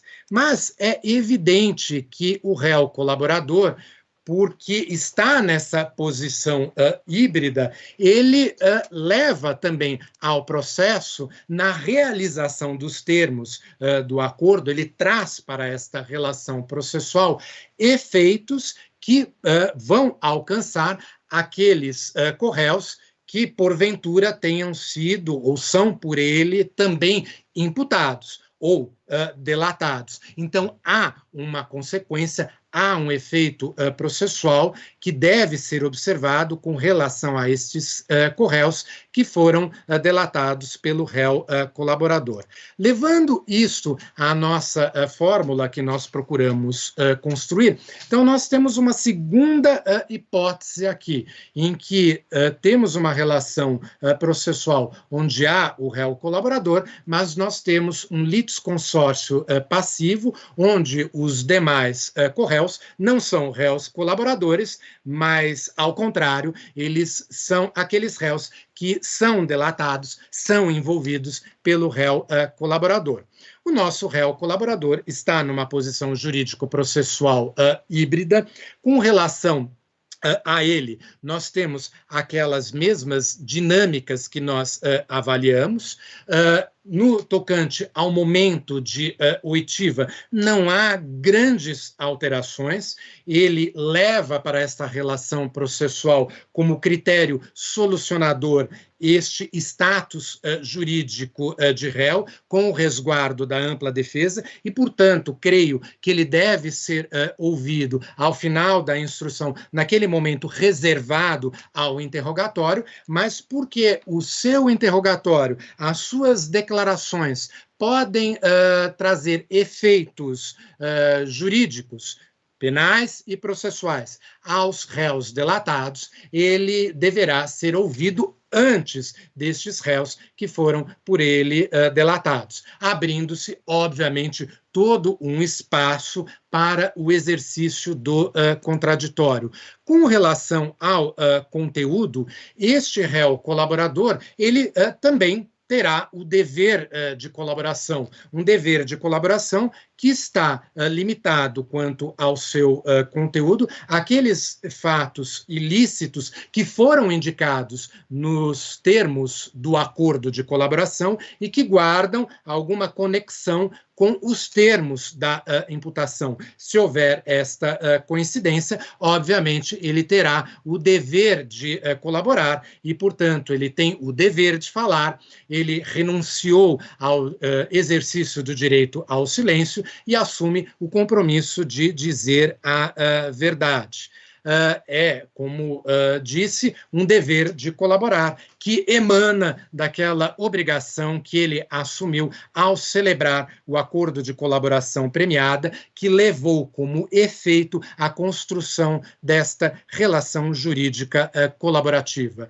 Este réu colaborador poderá exercer o direito ao silêncio, entendo que sim, se as perguntas envolverem fatos sobre os quais não existe este dever de colaboração.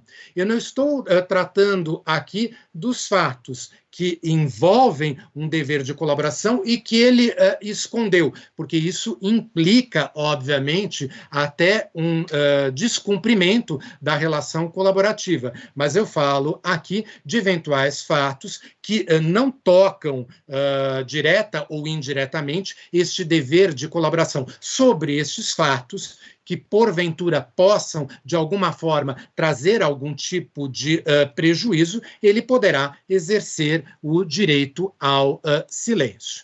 E, por fim, porém não menos importante, nós temos uma terceira hipótese que eu vislumbro, que é aquela relação, digamos assim, configurada na sua forma mais simplificada, na formatação de um triângulo, onde nós temos aqui o órgão acusador, o Estado, o juiz e o réu, e o colaborador entra aqui não como um sujeito desta relação processual, mas ele é levado a esta relação processual no exercício daquele dever de colaboração. E, portanto, a importância que se coloca da situação é que este colaborador que assumiu o dever de colaborar, ele, de alguma forma, revela fatos que envolvem este acusado e, portanto, a oitiva deste colaborador se torna importante, se não imprescindível,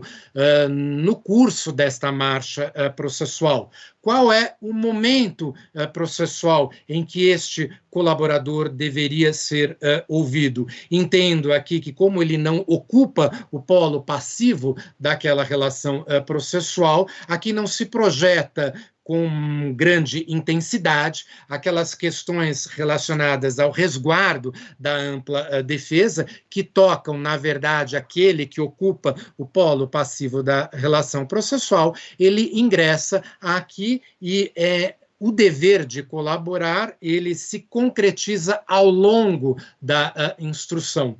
Como ele ingressa nessa instrução, qual é o seu status jurídico processual? Essa é uma questão que não foi resolvida pelo legislador, não foi resolvida, embora tocada pela jurisprudência, mas não com contornos de definitividade, ela tem um espaço ainda a ser ocupado e desenvolvido pela doutrina. Eu entendo que, nessa condição, ele não perde aquele status jurídico sui generis, muito embora a sua condição esteja muito mais próxima de uma testemunha, muito embora no conceito rigoroso de testemunha, ele não se coloca, porque ele tem, óbvio, um interesse no desenrolar daquela causa, porque o dever de colaborar com todos os resultados que decorrem do dever de colaboração são importantes para o colaborador. Então, como o professor Badaró já adiantou, e eu concordo, uma situação jurídica sui generis que não foi ainda totalmente enfrentada e esclarecida. Há um campo aqui relativamente vasto para desenvolvimento e esclarecimento. Ressalto que este colaborador que ingressa nesta relação processual, ele não é parte dessa relação processual, mas ele deve cumprir o seu dever de colaboração, que foi assumido pelo negócio jurídico processual construído e celebrado com o acusador. Trago aqui apenas uma sinopse deste último slide, que de alguma forma busca esclarecer quais são os deveres deste colaborador. Então, é o dever de colaborar relacionado àqueles fatos ilícitos que ele concorreu e que ele assume no contexto, no bojo do acordo de colaboração, e ele tem, portanto, o dever de prestar esta colaboração. Teria o direito ao silêncio? Sim, teria sim direito ao silêncio, desde que os fatos sobre os quais ele venha a ser indagado não envolvam os termos do acordo de colaboração e possam, de alguma forma, comprometê-lo. Então, nesse sentido, ele poderia também exercer um espaço para a concretização desse direito ao silêncio. E na tentativa de construir uma fórmula que possa responder à pergunta inicial da exposição e todas as demais perguntas que foram apresentadas pela doutora Roberta, eu acho que o principal ponto aqui, e creio que é o elemento fundamental que nos traz luz para a solução dessas questões, é estabelecer de forma a mais pormenorizada possível qual é o objeto do acordo, especificamente qual é o conteúdo desta colaboração que o colaborador assume, se compromete quando ele celebra o acordo de colaboração. Este, para mim, é o ponto-chave, porque é com base neste ponto que nós vamos estabelecer quais são os deveres de colaboração e como esses deveres de colaboração poderão ser cobrados, poderão ser cumpridos nas diferentes relações processuais que vierem a ser construídas. É importante também que se tenha atenção e que se observe o objeto da persecução, porque muitas vezes, e não raro, os acordos de colaboração envolvem vários fatos que não são ocupados por uma única acusação, e há acusações que expandem o seu objeto para além daqueles fatos que foram assumidos no dever de colaboração pelo colaborador. Então, nós sempre devemos estabelecer este diálogo para que nós possamos descortinar, de fato, qual é o dever do colaborador. Este dever de colaboração, uma vez delimitado e bem delimitado, ele abre espaço para que as partes, e aí eu falo nas diferentes formatações das relações processuais construídas, que essas partes possam explorar este dever de colaboração. Mas o dever de colaboração tem um limite. O que está dentro deste limite resvala na obrigação colaborativa. O que está fora deste limite de conteúdo é um campo sobre o qual gravita o direito ao silêncio. E, portanto, O que está fora do objeto do acordo, do acordo e também da persecução está abrangido pelo direito ao silêncio.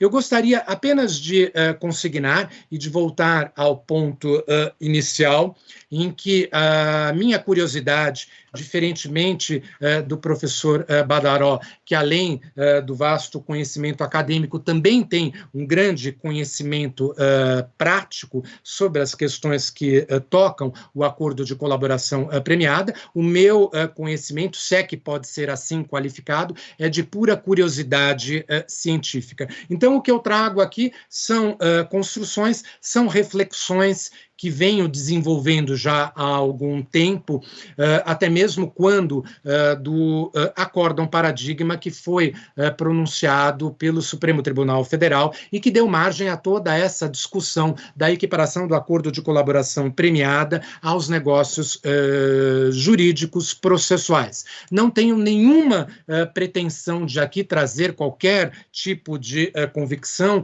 ou de certeza, porque se há alguma certeza que nós podemos, de alguma forma, compartilhar, é o campo da incerteza. Mas são reflexões que podem, a qualquer momento, ser superadas e podem até ser superadas de imediato no debate que se seguirá e nas perguntas que serão formuladas. Mais uma vez, eu gostaria imensamente de agradecer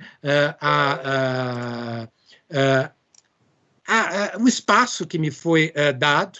É realmente uma honra poder participar deste evento e estou aqui absolutamente à disposição de todos para responder às perguntas, se tiver capacidade para tanto. Muito obrigado. Excelente, professor Zílio, obrigada pela exposição, vários elogios também aqui de quem está assistindo. Eu vou fazer uma pergunta que me surgiu aqui durante a sua explanação, com relação ao artigo 3º, né, quando ele coloca, podemos dizer, um piso mínimo da colaboração premiada, né, exigindo a renúncia do direito ao silêncio e o dever do colaborador de confessar, né, os fatos. O senhor comentou que ainda existe, assim, um espaço, né, para a incidência do nemo tenetur, sobretudo se a gente for considerar delitos praticados por organizações criminosas, onde normalmente são casos complexos envolvendo várias infrações penais. Meu questionamento surge quando houver um rompimento do nexo causal entre a colaboração e as novas infrações descobertas praticadas pelo colaborador. Como é que a gente conseguiria lidar nesse sentido? A gente incidiria também o nemo tenetur ou não? Quais seriam as possibilidades de rompimento desse nexo causal? Não sei se eu fui clara na pergunta. Bem, muito interessante a pergunta.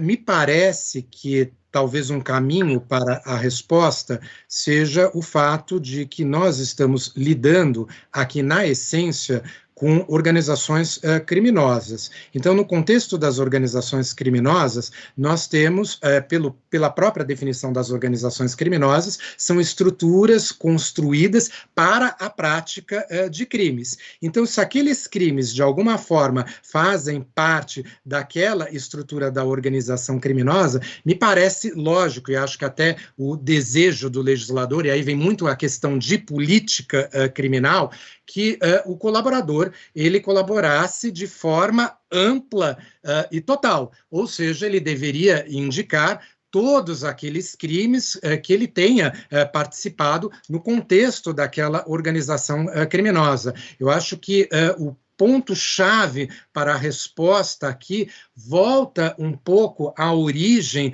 do que nós estamos lidando. Nós estamos lidando com um fenômeno complexo, que é o que dá base a esse acordo de colaboração premiada, que são as organizações criminosas, complexas pela própria natureza, construídas e edificadas para a prática de vários crimes. Então, se ele de fato integra a organização criminosa e se no curso dessa participação nessa organização criminosa ele comete vários crimes e ele indica 3 ou 4 crimes e se silencia com relação aos demais, me parece que aí isso contraria a própria política criminal que foi a fonte de construção dessa lei, em especial do acordo de colaboração premiada. Então, nesse sentido, eu acho que não está resvalado, não está abrangido pelo direito ao silêncio. Isso pode implicar, inclusive, uma quebra do dever de confiança que emana da própria relação jurídica colaborativa. Perfeito, professor, obrigada. Em função do tempo, a Marília me passou aqui que eu poderia fazer só apenas uma pergunta para o professor Zilli e mais uma para o professor Badaró. Então, volto para o senhor, professor. Aí eu vou aproveitar e fazer alguma pergunta que o público pediu. Tem uma que é o seguinte, professor, o senhor poderia exemplificar um caso em que, embora somente tenha colaboração, sem elementos de corroboração, seria o caso de se receber a denúncia a partir de um juízo prognóstico positivo? Está sem som. Sem som. Bom, inicialmente eu parabenizo o professor Marcos Zilli pela sua exposição. Eu tenho inveja não só do conteúdo, Zilli, mas do PowerPoint, de como você faz as fotografias. Assim, os meus são muito rudimentares. Talvez devesse ser o contrário. O meu, por não ter um conteúdo tão legal, tinha que ter essa... o seu conteúdo e a exposição foram muito esclarecedoras. Mas o exemplo em que eu daria em que há essa possibilidade, né? Imaginemos uma situação em que eu já tenha colhido elementos de informação no inquérito, com a palavra do colaborador.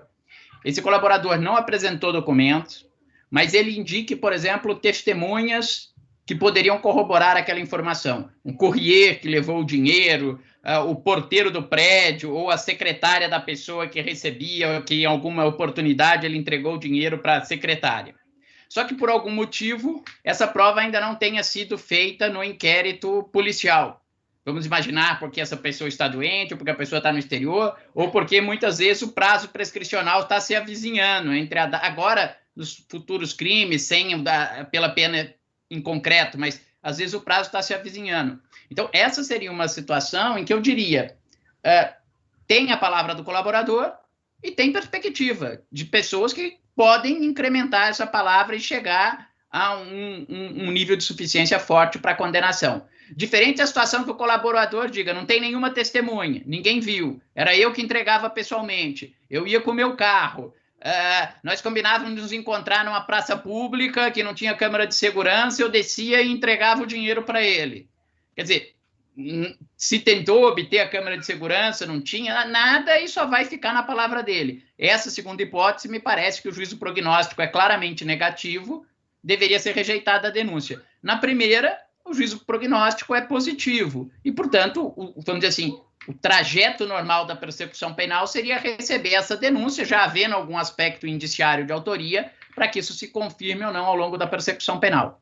Eu só queria aproveitar, Roberta, não sei se já respondi, e deixar meu e-mail, quem eu eventualmente não tenha conseguido, e vários que tenham encaminhado a pergunta, ou se a própria organização puder me passar, ou quem não ficou contemplado pela resposta, pode encaminhar um e-mail para mim, é gustavobadaró@usp.br, não tem o com, gustavobadaró@usp.br, e vou ter imenso prazer em dialogar com as pessoas que estão participando do Congresso e, se puder, esclarecer as indagações.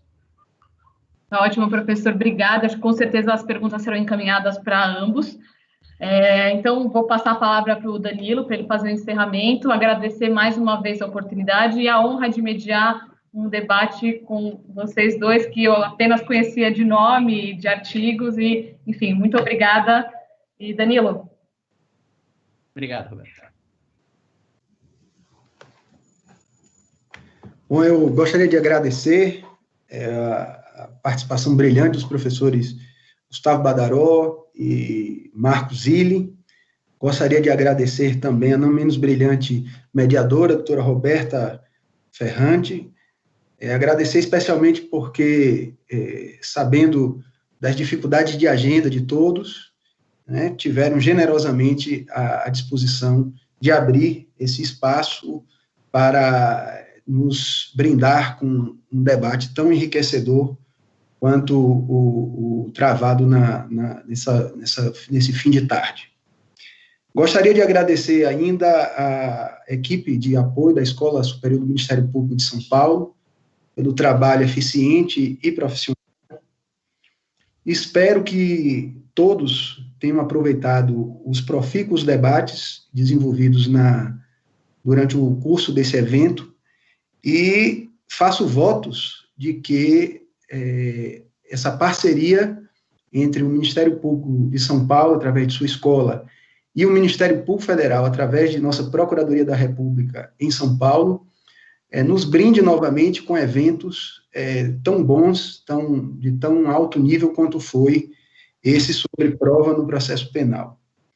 Gostaria de fazer, por fim, uma referência especial ao meu colega e amigo Daniel Salgado, que, pela sua inquietação, curiosidade e pelo seu amor ao direito, me faz ainda preservar alguma fé no sistema jurídico. Dou, assim, por encerrada nessa plataforma as discussões, agradecendo a audiência, a participação de todos. Um bom fim de semana a todos os participantes e a todo o público que nos brindou com sua audiência.